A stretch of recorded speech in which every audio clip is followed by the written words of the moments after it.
Okay, we're live on YouTube now. Hey, Andrew, thank you so much for agreeing to do this. This is fantastic. I'm really looking forward to it. No worries. Yeah, me too.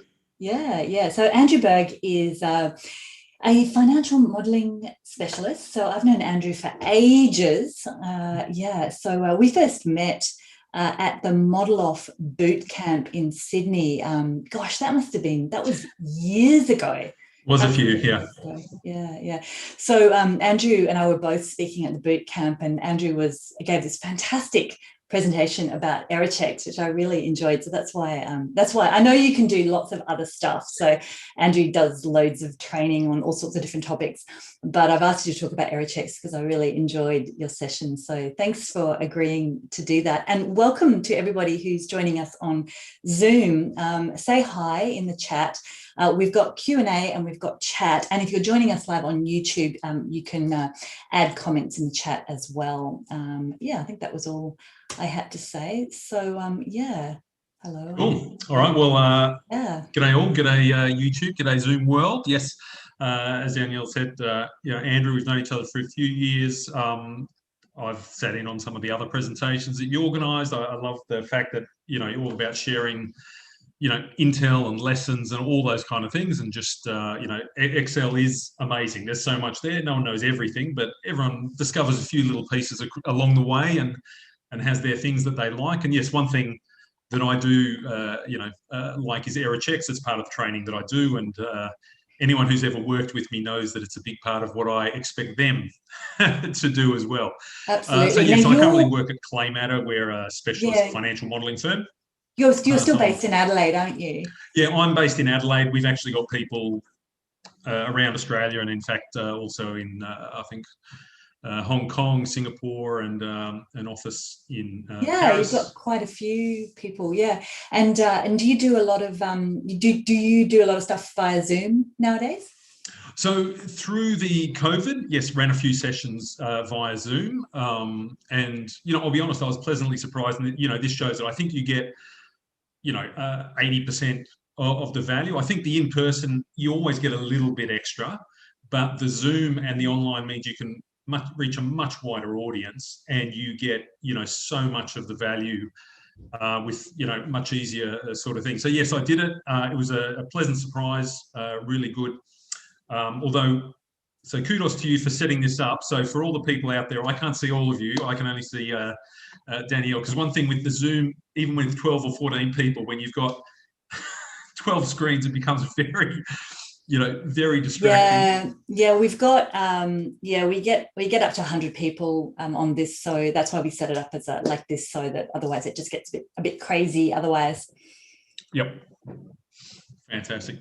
Alrighty, well, as you said, so this one's on error checks. It's part of our best practice financial modelling. I kind of say, so we run training on best practices, like a lot of people do, and we've got Claymatter has a list of best practices, and I always say, look, there's no universal set of best practices. You go to different organisations. I've worked at a couple of investment banks, a couple of professional services firms, and some people codify or write out a list. They're all different, but there's always some commonalities between them. And even if people out there, if you haven't got a list, this is a list, you can use it. Most people, probably I say half of these, they've worked them out anyway. As they've gone along, they've suddenly thought, gosh, it makes it so much easier if I do this, that, or the other. The classic is the separating inputs, calculations, and outputs. But of course, today what I want to focus on is the make extensive use of checks or error checks, right?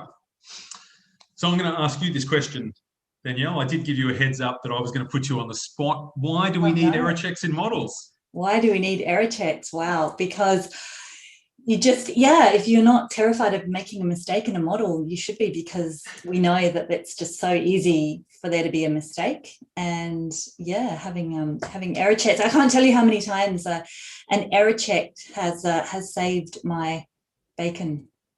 Yes, absolutely. So I think you kind of summarised it in a nice way. If you're not scared of making errors, you should be. You simply aren't that good, right? Yep. To enhance trust, another great thing for people, if you're ever building a model and you're handing it over to someone else, another user or a client, right? Just put yourself in the client's position. If they've got a check, if they ask you, oh, there are error checks in here, or even there's a little bit front screen saying error checks, all okay, it just gives you a nice higher level of trust. Makes people much happier in using the model and trusting you. And also to stop errors sneaking in. The simple fact is, it's models get updated. It's not just for you as you're building the model, it's for other people down the track, because you just have no concept of how or why they would do something to your model. It's incredible what people do, and having those error checks can stop that from happening. That's right.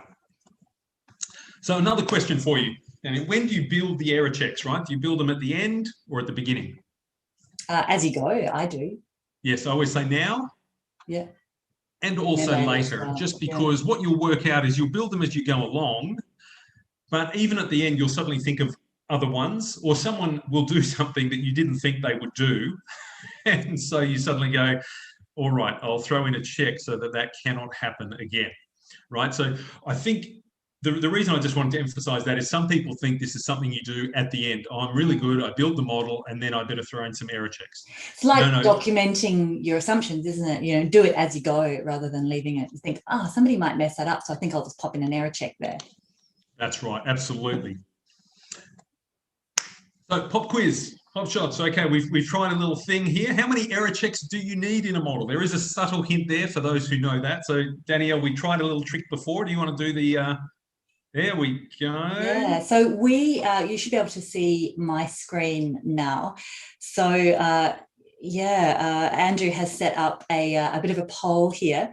So if you've got, what might work well, I think, is if you've got your phone, just try using the QR code that you can see on your screen there, and just type in how many error checks do you think you need, and we should see, as people start to fill this in, hopefully, we'll see them appear on the screen. So more. I'm having a go at it now. This is amazing. I'm going to see if my answer comes up. Here we go. Yeah. So enter a word. Yeah, you can either go to slido.com and enter in the code, or you can use the QR code that you see on the screen. You should be able to just hold up your camera. We are all so used to using QR codes. I must say I hardly ever used to use them, but it's really interesting. Oh, there we go. So yeah, 42 n+1. We're getting some really interesting results there. Oh, I like this. So you can, you'll be glad to know, Andrew, there is actually a profanity filter on this, because you can't just I was really keen. That's why mine didn't come up. Okay. Yeah, that's why. 20. I like that. Look. Lots and lots. Yeah. So why is the more in the middle? Because I think multiple people have said that. It's like a word cloud.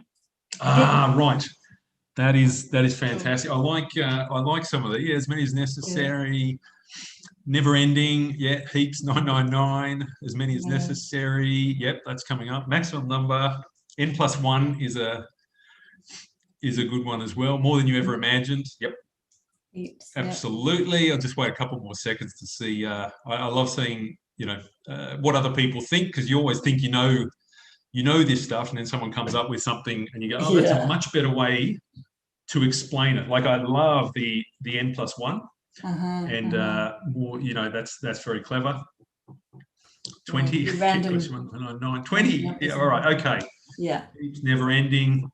So I threw down 42 because if anyone knows Hitchhiker's Guide to the Galaxy, that's the answer to life, the universe, and everything. But it's not actually the right answer. And what I'm amazed at, and what I love, and I don't know if it was because I gave the cryptic hint. So I'm now about to take the screen back. So we tried this before. If I go, this will stop. Yeah. About to go back in here, share my screen. Yep, you're back. And yes, do you know who that is, Danielle? Oliver Twist. It is Oliver, and do you know what he's doing there? Asking for more. That's right. It's a famous line. Please, sir, may I have some more? And that's what I say with error checks. More, basically, unless you've been on a course, run by someone like me or had a boss like me. You do not have enough error checks in your model. So I think some of those people say n+1. That's right. Mm-hmm. You can never have too many. You need more. So, I just want to get that across. So the question now is another pop quiz, Hotshots. I really want to know what kind of error checks people have used out there. So Danielle, if you want to take it back and throw up the next one. So you should see the next one if you are still on the same screen on your phone. You should see the next one pop up, and we'll see. That is fantastic. And we'll see the answers. I'm seeing it live here. I've never seen this before. And we see the percents. This is great. Okay.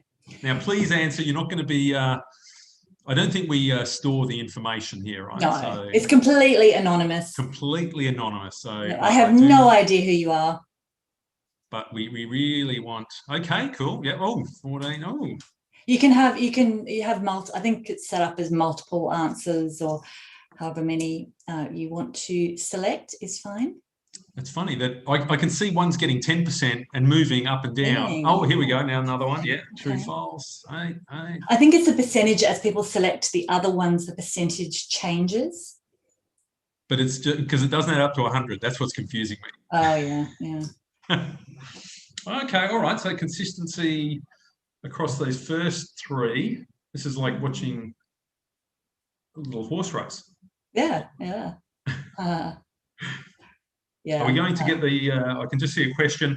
So the presentation slides, I said, so Danielle, don't worry, Danielle has said that I've got to provide them, but I don't provide them right now because I've got to clean out those little images and things because, you know, technically, I remember I once spoke to our legal in-house team when I was running course, and they're like, you can't put any of those funny pictures in your slides because that's all copyright and you'll get in trouble. And I said, well, it's kind of boring if you don't see any of them. So I do it on the presentation, but then I don't give them what I hand out. Okay.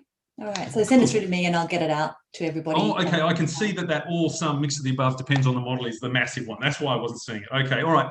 I'm going to take it back now. That is fantastic. Cool. So share the screen, and I love those answers. Do you want to continue? Yes. Share. Because it's a trick question. Those are all bad error checks. You should not use any of them. Okay, so... Wow, that was a trick question. That was a trick question. And if you work for me, you will be in trouble if you use any of those error checks. So I think then most people will go, well, hang on. Why? All right, here's the next question. And you did ask this one, Danielle, before we started. You even said you looked at this question and you wanted to know the answer. So if you want to throw up the the thing. So here it is, A plus B minus B. Yeah, let us know what you think. I think I've got a feeling I've got this one wrong. Another trick question, maybe. Oh, whoa. Got some... Oh, wow. So it moves them up in the order. Oh, this is good. Okay. I'm glad to see nobody's answered C. Yeah, if you hate it. There we go. I would have thought heaps of people would answer C. That's why we love Excel, hey, because we don't have to do maths. That's right. Not quite as hard as Roman numerals, but yes, there we go. All right, cool. So once again, I love the fact that lots of people are giving those answers, and I really love the fact that most of you got it wrong, including you, Danielle. I had a feeling that was going to happen. Yes, this is a trick question. So you would think A plus B minus B equals A. In Excel world, it doesn't. So this down here, and you can even test this if you want to do it in Excel. If you type in a formula, 1 divided by 6,000, and then below it you do that plus 1, and then you just do that minus 1, you have a look. I don't know if you can see my mouse, but the answers that Excel gives you are not the same. And you even get this very bizarre thing when you get down to the B2 minus B4 there in row 5, where you end up with this really strange set of numbers. Now, this is an ever so slightly contrived example to make it very obvious, but you can even have this with the numbers just 0.1 and integers, where you can do this plus this, this minus this, and compare it to another one where you just add and subtract to the 0.1. and Excel will say the numbers do not equal. Now, this is unavoidable. In computer world, without being too techy, I'm a bit of a geek, but I'm not a computer geek. My understanding is essentially computers use floating point arithmetic, right? They can't do algebra, so they put everything in binary in the background. And so you can see there when you expand it out, the 1 divided by 6,000, you know, if you remember your maths, it actually goes 1.01666 forever. But Excel doesn't keep track of that. It has to stop it. And so when you then add one, it mucks around with it. And when you subtract one, you get these strange things. So if anyone out there, and I remember this from my investment banking days, 3 in the morning, all of a sudden your balance sheet doesn't balance. Your error checks are going off saying, balance sheet doesn't balance. You're looking at it going, what? You spend about 3 hours trying to find it. Then someone changes the interest rate from 4% to 3%, and all of a sudden your balance sheet balances. And you're like, well, I guess I just imagined it. No, you didn't imagine it. It's because of this issue with Excel. It actually also happens with really big numbers. So if you start getting into the quadrillions and adding them, Excel drops off numbers as well. It can only hold up to a certain number. Now, I've never hit those high numbers, but I think if you're doing Zimbabwean dollars with their inflation, you might hit those issues. So you can never check. And if you go back, you'll see that all of those previous checks, they relied on this ability that you're going, does this minus this equal 0, or does this equal this? And if you do that, you're going to get a whole bunch of false positives, false errors coming out to you, right? So you cannot check for equality. Now, there are other reasons why those error checks are bad, and if we've got time, I'll go over that as well. So what you can only check is that the absolute value of the difference is less than a small number, because what you'll see here is this Excel thing is around the 15th decimal place. It can actually be a little bit less than that. Sometimes it'll be around the 4th or 5th. So you want to check an error tolerance, right? So in my models, I will check it to 0.00001, because this issue with Excel happens out in those 10th, 11th decimal points. Right, that's where it happens. You'll see some people, they might check the round of that. They'll check the difference rounded. But two things, always use absolute value, right? Because what that converts is the negative to a positive, right? And I have seen this in a model built by an investment bank.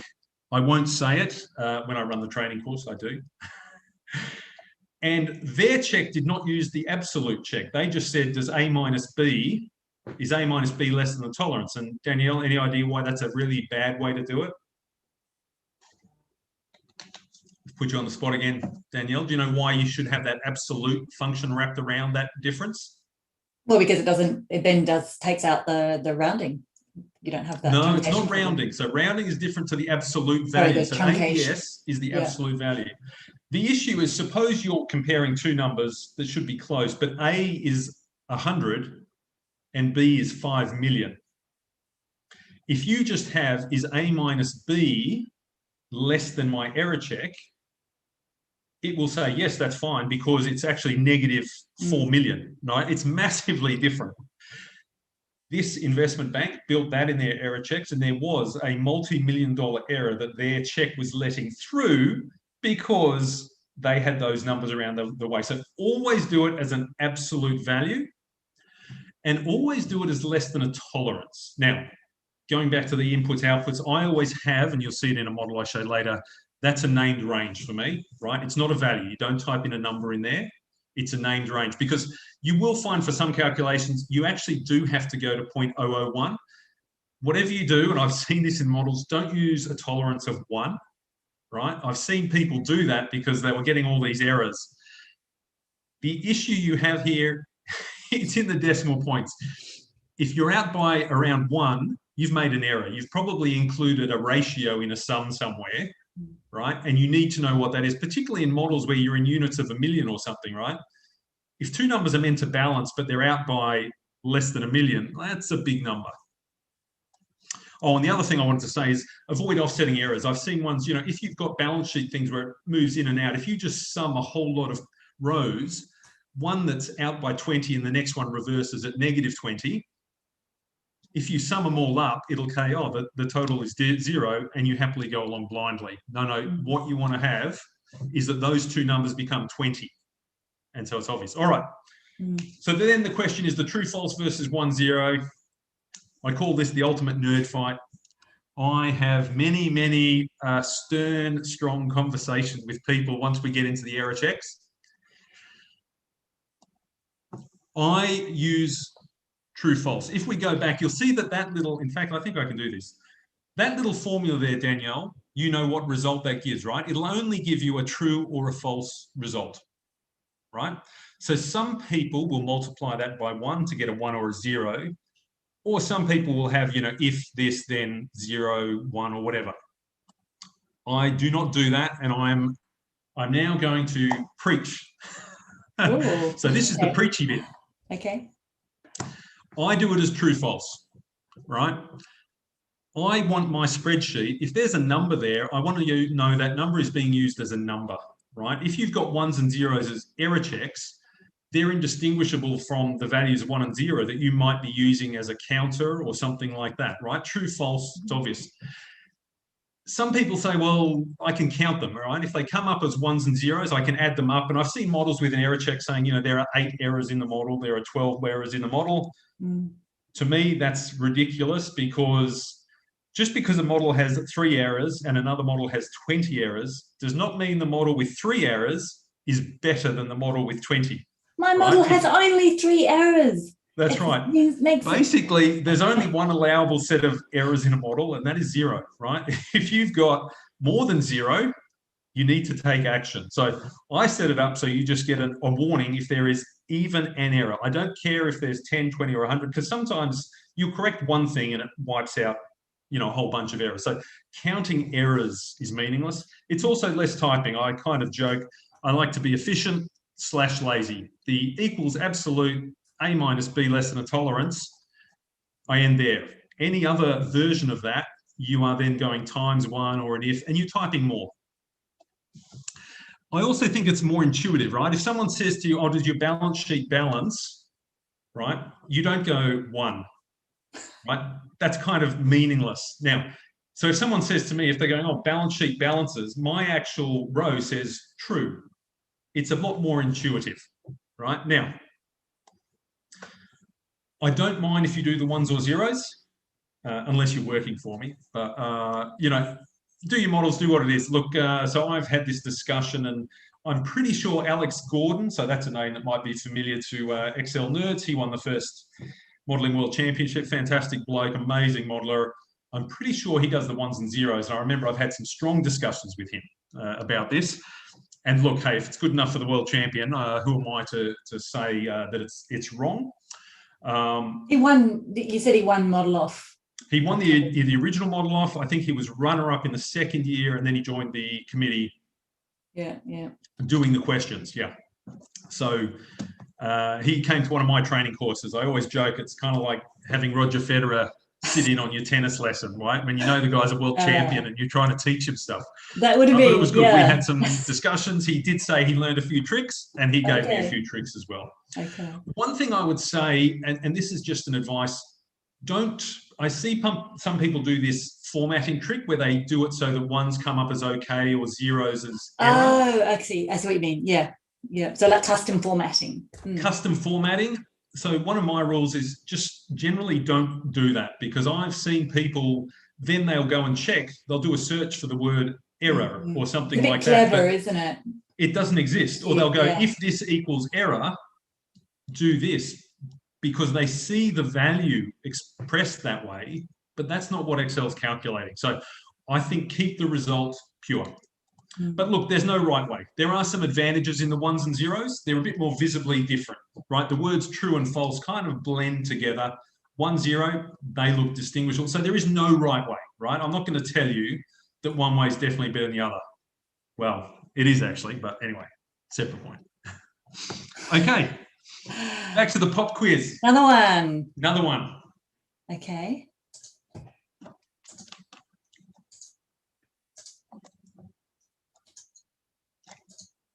So you should see another one coming up.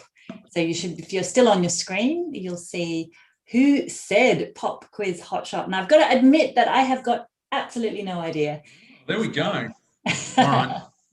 That's because you're a lot younger than me. It sounds familiar,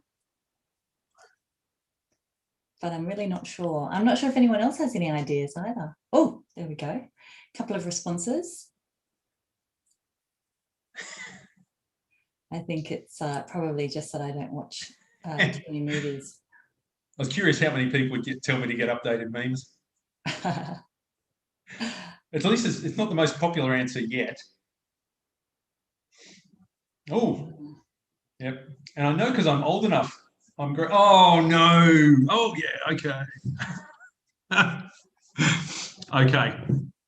I even gave you the picture there, so that's good. I was just more curious.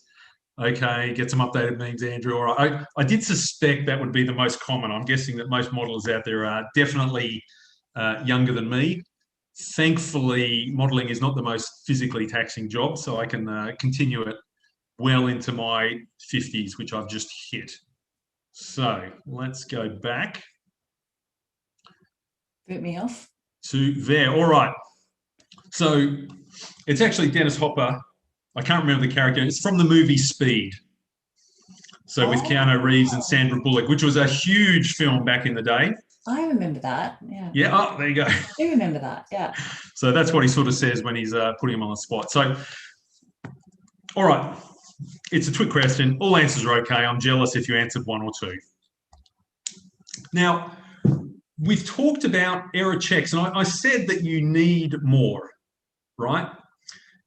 But the question is, well, what are some of the error checks, right? There is no strict rule. And I like, one of the answers in that word cloud was more than you think.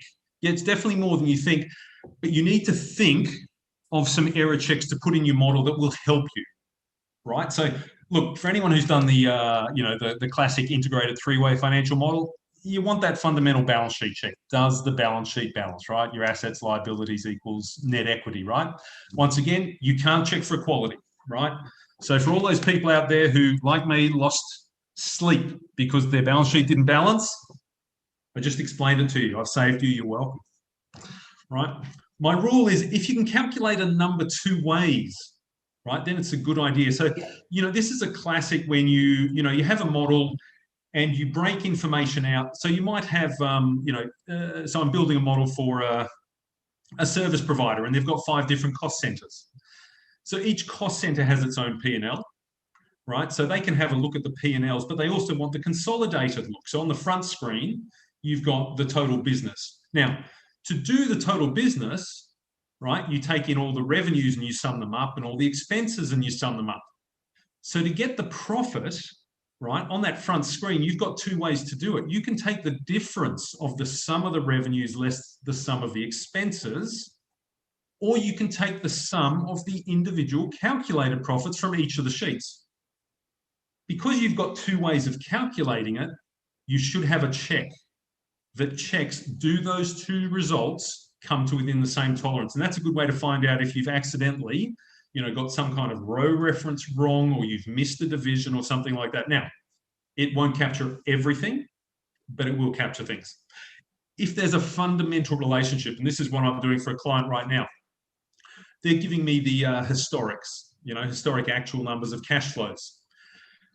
So a basic relationship is when they paste in those values, does the opening cash equal the prior month closing cash, right? This is a fundamental relationship. If those things are pasted in values from their finance system, that's a relationship that should hold. Now, the reason I put that in is I have had clients paste in their financial data with balance sheets that do not balance, or balances that change. It's similarly like this.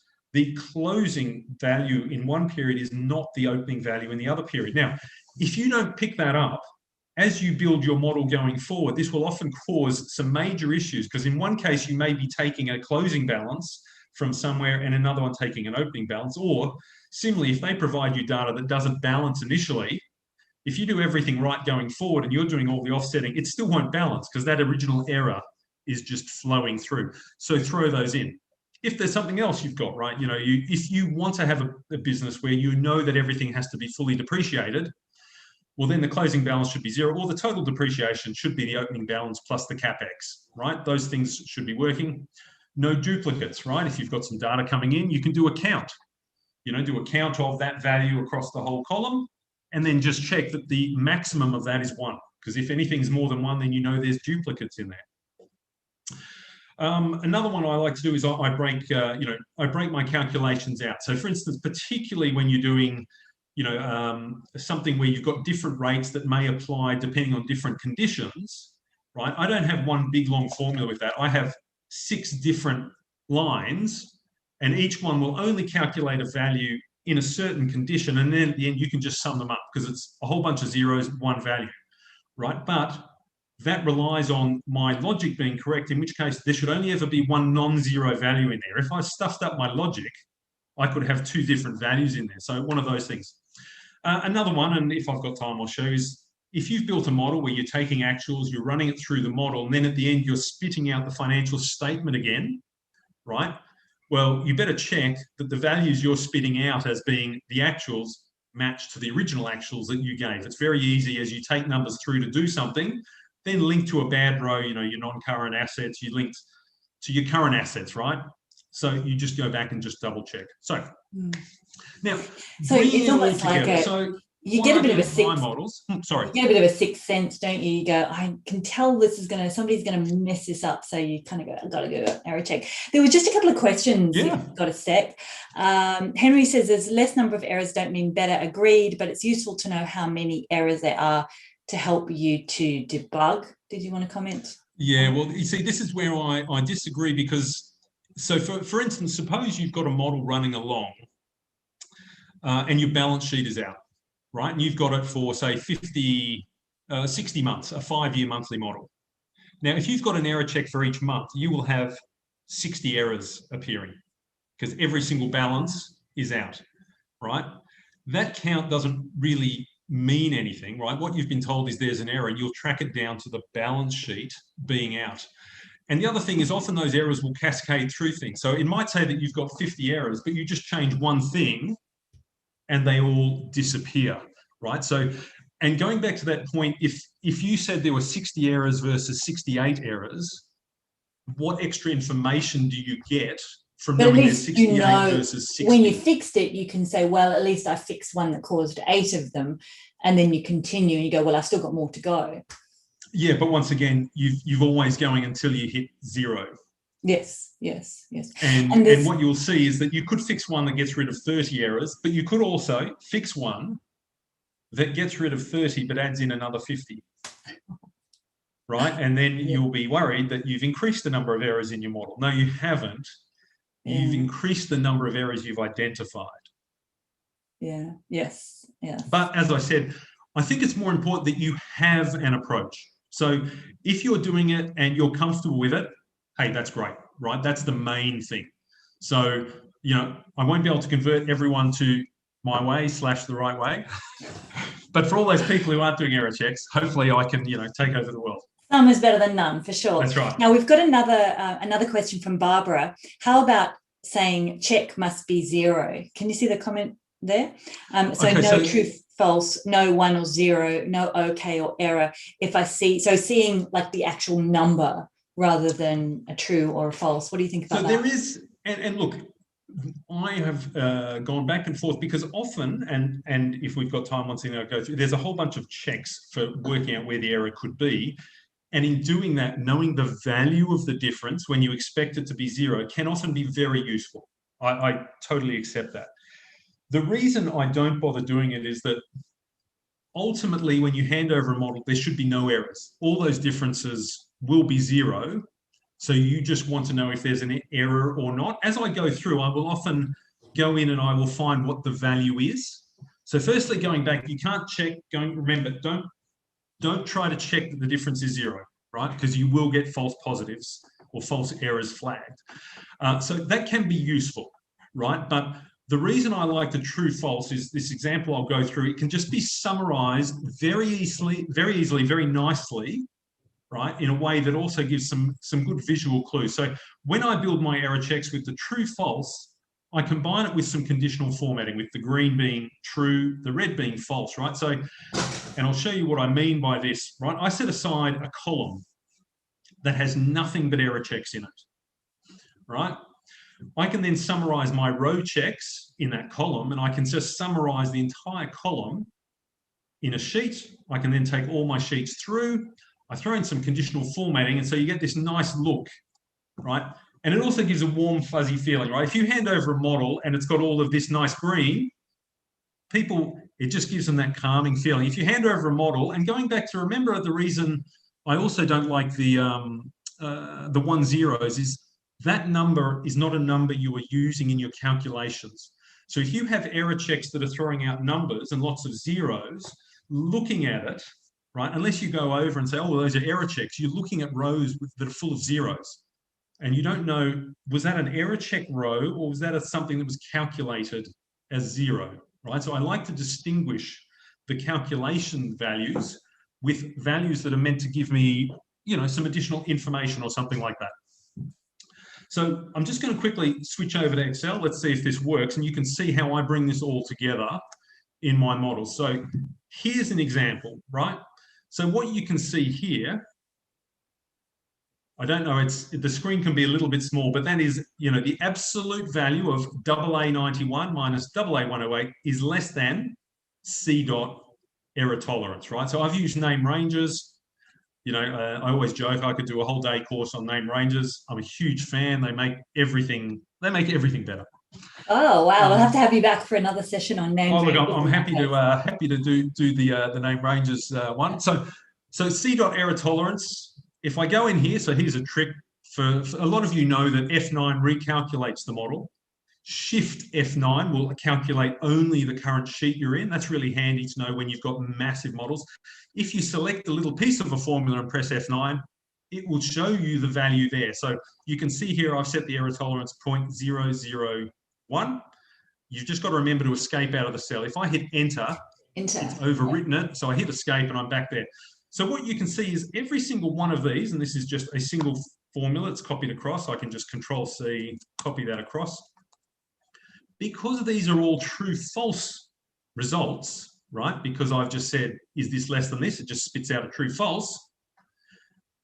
I can then just summarize that entire thing. You'll see that's just a formula of AND, right? All that is saying AND, because everything in there, if there is just one false, that will become a false. That's clever. Yeah, I like that. Right? And I'll show you here, if I type in the word false, I'm going to override it and make it an error.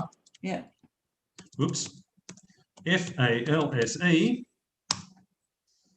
one red, you'll see that it hits my row summary. Because this column has nothing but error checks, I can just run an AND down the column. Yeah, good. It's gone in. I've put all my error checks to a central point, and I'll show you that in a second. So I get a warning.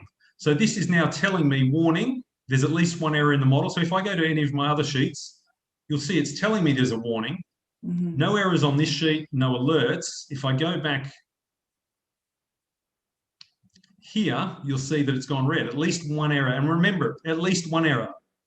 I'm not saying 4, 5, 6, 7, 8, 9, 10. It doesn't matter. If there is anything more than 0 errors, you need to fix it. All right, so I'm going to quickly just copy this formula back. And so, as I said, you give this you give a model like this to a client, they see all this green, it's nice and calming. And when I run courses and people build, their balance sheets, and they say, it's such a delightful feeling when you've got an error and you fix it, and then all of a sudden, every check goes green and all these all just suddenly go green. It's a lovely feeling. So now what I have actually got down here is I've set up this model with an error. And what you'll see, this check, I'm just going to copy it across. Right. And the other thing is, because I just do and this is a formula, I can just Control-C, paste it here, because it's just and the whole range. And you'll see what it's done is it's given me the error. And what you can do, because of the conditional formatting, you just move across here until you find, bang, there's the error. Can't miss that. No, that's the thing. You can't miss it. It's really obvious. Now, going back to the point that someone made, it's handy to know what it's meant to be 0. It is handy to know what that value is. So what I will sometimes do, you can just go in here, F9 to see the error, or, right? You do number, Control C, I just go below here, paste that in. So I've got the value there and I can start using the tricks. As I said, if we've got time, we can go through very specific tricks that make your life easier and look for it. But so what I've got is every single sheet. This is up at the top, and I actually set up a template so that in all of mine, it's just there. Below here, I've got it set up so the name range is automatic. And if we go back here, you'll see here I've got a master check. And once again, all that is an AND of all of the individual checks because they're all trues and falses. They just come up. And as I add new sheets, I can just type in here equals, and all of my error checks, if you have a look at that naming up there, you'll see it's IC, which is an integrity check. So if I go equals, oops, IC, I can just go down, find the one that I need to add, bang, add it in. It is now taken through. So you'll see here the calculation. Oops. Oh, I accidentally put a negative in there. So that's another thing that people don't know. Ones and zeros are actually the same as trues and falses. So you can use trues and falses as ones and zeros in some cases. So you can multiply values by true and false, right? I still like to use if then, because once again, logically that makes sense. If this is true, then that. Multiplying, yeah, intuitively is a little bit weird. So there's a question from Ian. He says, what's the difference between the checks and alerts in your model? Okay, that's a fantastic question. So if you were in my class, you'd get a prize for that. I normally give out Haig's chocolate frogs because I'm in Adelaide. Haig's is a high quality chocolatier. So I give out the chocolates because I eat lots of chocolate. I have about 1 kilo a week, but my dentist, I just went and saw him the other day and he's like, you got to cut back on that. The Haig. So yeah. I'll go down to 0.5 kilo a week. I think that's a fair enough sacrifice. We should both be happy. Okay, alerts and error checks. This is fantastic, and you want to keep them separate. So error checks are things that you want a warning to go off when something fundamentally is wrong with the inherent calculation of the model, right? That you know it's an error, it has to be fixed. Your balance sheet doesn't balance.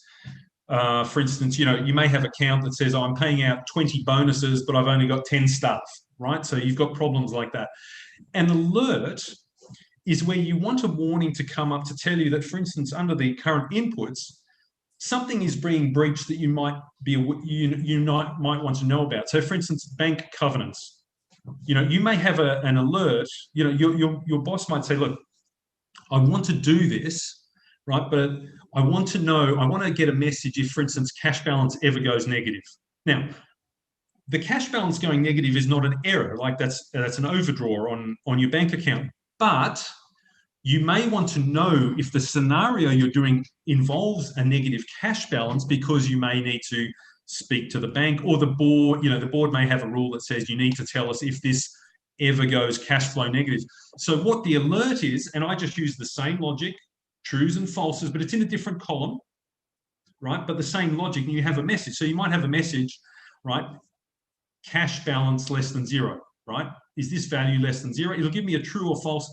The alert will go off, right? Because what that's telling you is, hey, the model is calculating correctly. The values, as far as I know, you can trust them, but there is a condition that you need to be aware of that you wanted to be told about that it happened. So often for models, there's bank covenants. You may have an interest coverage ratio. That's a classic one, or a gearing level, right? Or you may have a thing that, tell me if I don't hit profitability within the first 60 months, 20 months, those sort of things. That's an alert, right? The model's calculating correctly, but you want that message. And the thing is, you want to keep them separate because, and I have seen people do this where they mix them in with the error checks because they're kind of, they're all the same thing. No, because what happens then is people go, oh, my error check's going off, but that's because the alert's going off. It's because the cash went negative. And it's then later on when the cash goes positive, they suddenly find they've got error checks littered throughout the model. And that's the other thing I'd say. If you build the error checks like this, and we talked about it before, you build them as you go along. If you build a check and it goes off as an error, you should fix it before you start building on top of it. And you can build these checks in even before you have values. So for instance, if you build a 3-way model with no values in there, you can build, does the balance sheet balance? It will, because 0 equals 0, right? So the check is there. And as soon as you start building in values, it will go off, but that's because you haven't built in the other relationships. So you keep working on it until you get the relationships, and don't move on unless you become, look, there's times that I move on because you become, au fait with some of these things. But generally, you put in a check, you don't continue until you get rid of it. Okie dokie. So there, we just did it. Now, the catch for this was the ISERROR or the ISER. And I always say ISERROR is bad, as are IFERROR and ISER. Now, you're nodding, Danielle, so I'm going to put you on the spot. Why are they bad? Because they can mask errors. Oh, that's it. Look, you've summarised it, right? But why do people do it? So, Danielle, why do you think people often throw in the ISERROR? Well, because I was actually, I was building one yesterday, and I was doing, it was for a report, and sometimes the value would be a 0. And so it was giving me a div 0. And I'm like, as I'm building this ISERROR, I'm thinking, now I know Andrew's going to, if he would tell me this is really bad, but I'm going to tell you it's really bad. Yep. Yeah. I knew it was bad, but I still did it. Because in that situation, it was more of a dashboard report. That's right. And that's the most common one. I'll be honest. That is, I would say 80% of people do it because you don't want those div 0s on your dashboard. Absolutely. I totally agree. Now, the thing is, Excel has a whole bunch of errors.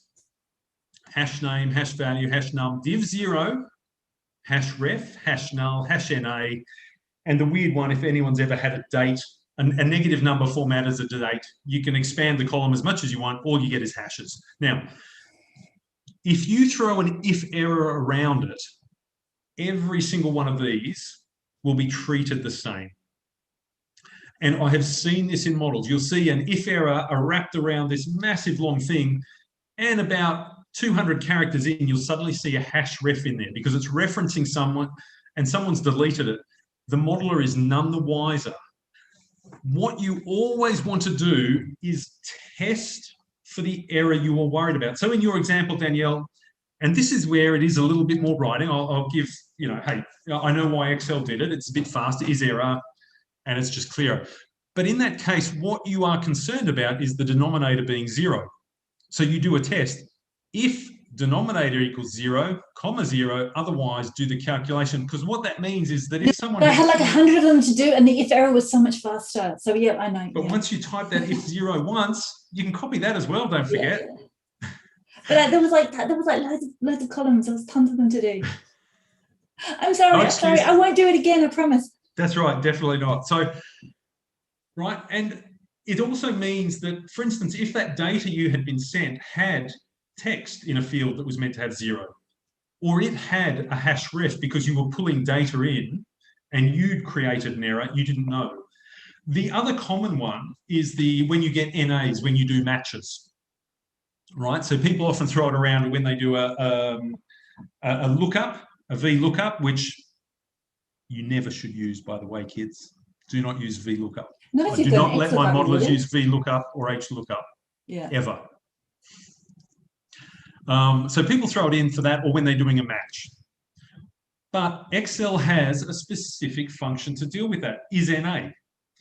So what you want to do then is you separate out the match and you do a ISNA on that. And that will give you a true or false result, because once again, that can be important information, right?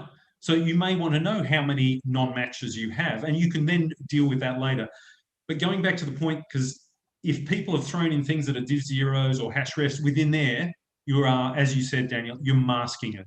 And that is dangerous. You then have these errors running amok in your model that you do not know about. Now, I did have another whole spiel on testing, but I'm just conscious that we've kind of only got sort of 10 minutes. So were there any questions that people had? No, we haven't got too many questions. So I think, yeah, we should be okay to just like we've got another, say, 10 minutes. All right, we'll see what we can get through in this. So normally, you know, the full regime of testing goes for a little bit. So This is a classic. Everyone knows of these wonderful, wonderful ones. This one is the terribly sad one, which was the analysis that showed that austerity measures, which was where the government says, right, we will cut benefits and everything. That's better for the economy in the long run because they did some analysis. And then some people got the data set and tried to recreate the analysis and then worked out that the original people had forgotten to update the range in their analysis and the result was incorrect. So you had governments out there being pretty harsh on some erroneous results. And there's another classic one. This is actually Microsoft itself in one of its own little demos. If you go through, you'll work out that that total is not actually the total of the numbers below. They had forgotten to update the row range, which is another common error. And the reason why I say testing is this wonderful cliff of credibility. Basically, if your client finds the error, doesn't matter what you do thereafter, they will always have a lower amount of trust. Really hard to come back from that. Yeah. That's right. They'll get someone else to do it, right? And even if all that other person does is just recolor the model and hand it back to them, they will trust them a lot more than they ever trust you for redoing the model. Yep. So why test? Ray Panko says, do it. He is a famous professor who sort of did an analysis, and essentially, I think he's right. Every untested model has errors. So another thing we do is we review models. I have never yet reviewed a model, including my own, that has not had an error. The biggest error I think his research said there was something like 90% of the models that they tested had some sort of errors. Yeah, then I'd say they're not testing enough. Because in literally close to 10 years of doing this, I've still yet to find a model where I have not found an error. The biggest was a $100 million error in a $1 billion acquisition. They were lucky. They got the error the wrong way around, if you like. So they could actually bid 1.1 billion instead of 1 billion. But that was the size of the error. So here's just a couple of tips, and this will be in the the slides.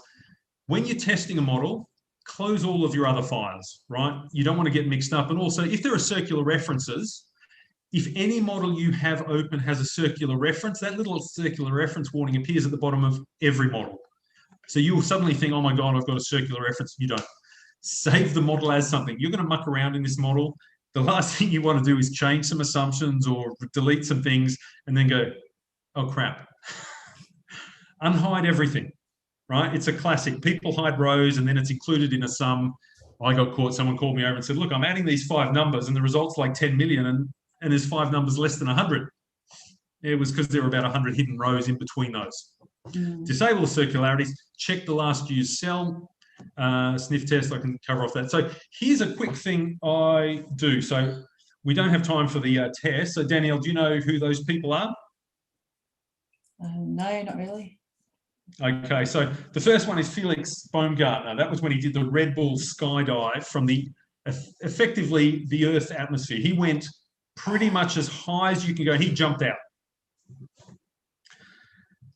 That's what I call going to extremes. If you're going to test a model to try and find an error, don't change the interest rate from 5% to 4%. Don't change the tax rate from 30 to 33. That's sensitivity testing. If you want to find an error, go to extremes.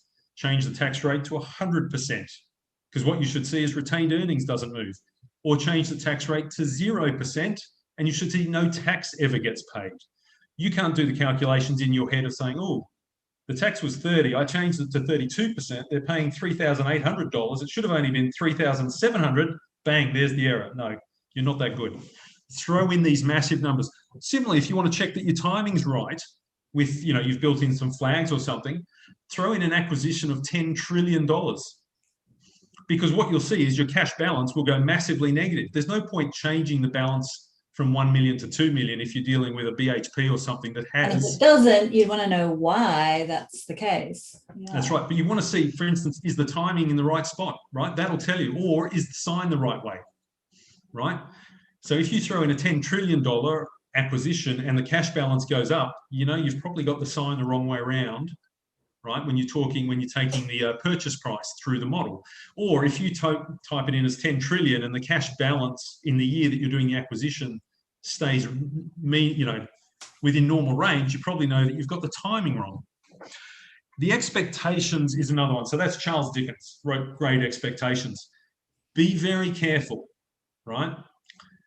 If you are doing this testing, it's always good to get an independent person, because once you get something in your mind, it is very hard. You will make the result meet your expectations. Expectation bias. That's right. And the classic was when I was at JP Morgan doing the wonderful investment banking hours. And I still remember this. It was literally about 4 a.m.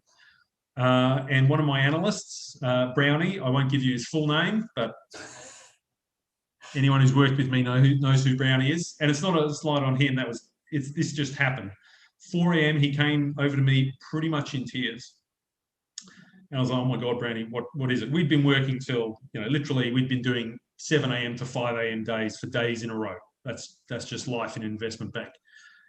And he was distraught. He said, oh, Bergie, we got a problem, because I was Bergie, he was Brownie. No one calls you by your first name in an investment bank. And not when I did it anyway. And he was distraught.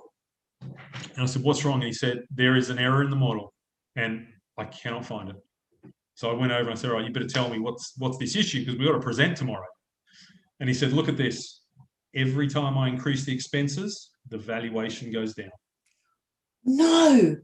And I said, really? I said, what? He said, look, every time. He goes, I've been through the model. I said, Brownie, that's meant to happen. And I still remember, he just looked at me and he goes, oh, yeah.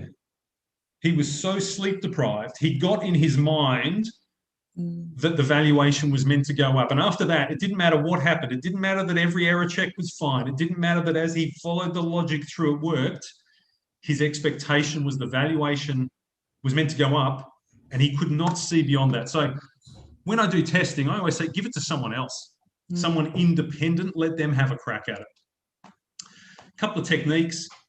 F2, some people know you press the F2 key, it shows you the keys. The auditing toolbar, the control square bracket, F5, phenomenal one, specialist software. So I am very conscious, it is 5:28 now. Oh, sorry, 5:28 Adelaide time. Adelaide is that crazy part of the world where we're half an hour out of step with everyone. So I'll stop there, because the testing techniques, yes, is another, if people want that, there's another whole session of how you can test the model to find the errors. Because wow, that's incredible, Andrew. We will definitely have to have a follow-up session. That was fascinating. Cool. All right. Well, I'll stop there in case there's any questions, and just do so my roundup is more error checks. I don't mind. Pains me to say that. If you do the ones or zeros or trues or falses, but I want you to add error checks. That's as the long key as you thing. have them. Add them, and remember, you cannot check for equality or to be exactly zero, right? Check within the tolerance and use the absolute function. If you do those two things, your modelling life will be much improved. So I will, if you send me through what you would like to share with everyone, I will send that out to those who had registered for this session, together with the recording. And what's the best way for people to get in touch with you? So shall I send out your LinkedIn profile perhaps? Yeah, LinkedIn profile, or look, happy to share my work. If you look up Claymatter, so it's just andrew.berg@claymatter.com.au, Berg, B-E-R-G, like iceberg. Yep. So I used to say like Ed Berg, because he was a very famous tennis player, but everyone else is too young to know who that is now, so it doesn't matter. No. So. All right, we will leave it there. Thank you so much, Andrew, and thanks everyone for your participation. Cool. Now, is there any more? I'm happy to answer any more questions if there are some questions people have, but otherwise, yeah. If there's anything, they can get in touch with you directly. Absolutely. We just have lots and lots of thank yous, and that was fantastic. So cool. Yeah, if anyone wants to take me on the whole ones, zeros, trues, falses, I'm happy to have that. It's up there with circularity on interest. That's another one of my bugbears, but that's for another day. Oh yeah. All right, sounds good. All right, thanks so much, Andrew.